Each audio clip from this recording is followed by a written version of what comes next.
Það tveir töff leikir núna helgina á fyrsta móti Belgíu þar sem að við leiðið og svo þetta comeback sem var í gær.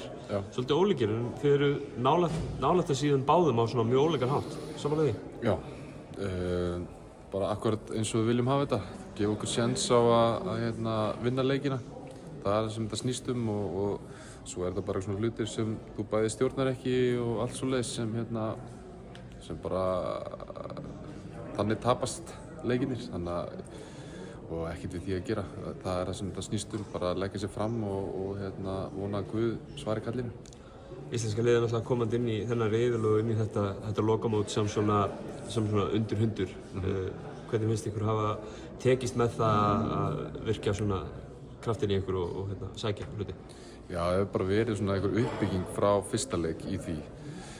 Auðvitað hefur viljað svona aðeins meiri, kannski betri performance í fyrsta leiknum en þessi tvei leikir, Belgaleikurinn og svo Pólland, voru bara geggjaðir og bæði sýndum andlegan styrk að koma tilbaka úr erfiðum aðstæðum og mótlæti og allt svoleiðis og við tökum það bara með okkur í leikinum til Slóveníu. Brjálaði eftir leikinn í gær, reiður út í dómara og hitt og þetta eitthvað. Hvað þarf fyrirliðin að gera? Hver er línan núna?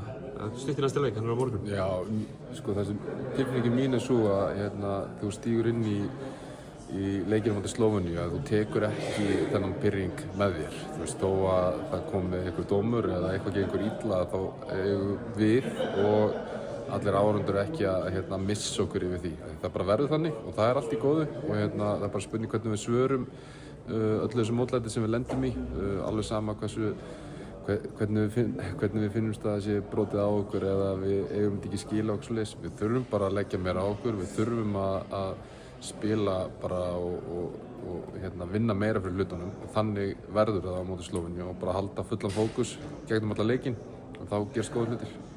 Sjá að lendir í einhver skipti á Matthías Ponitka niður á baseline í gær og hann var að reyna að bakka niður. Kemur annað góðan hátt, skrímsli í 77 hjá Slóveníu, hann er ansi góður. Já. Hvað gerir þú lendir á honum á póstunum? Bara vona það besta. Ég held að spila mútið ykkur besta sóknarmanni í heimi þannig að þú veist nú bara vonar að boltinn fari ekki ofan. Ég held að það sé það eina sem þú getur hugsað. Reyna að gera þetta erfitt og hægt en bara númer 77 kann að setja boltann í körfuna og þú veist, hann mun setja boltann í körfuna og það er allt í góðu, bara halda fókus. Kærar þakkir, gangi ykkur vel. Takk.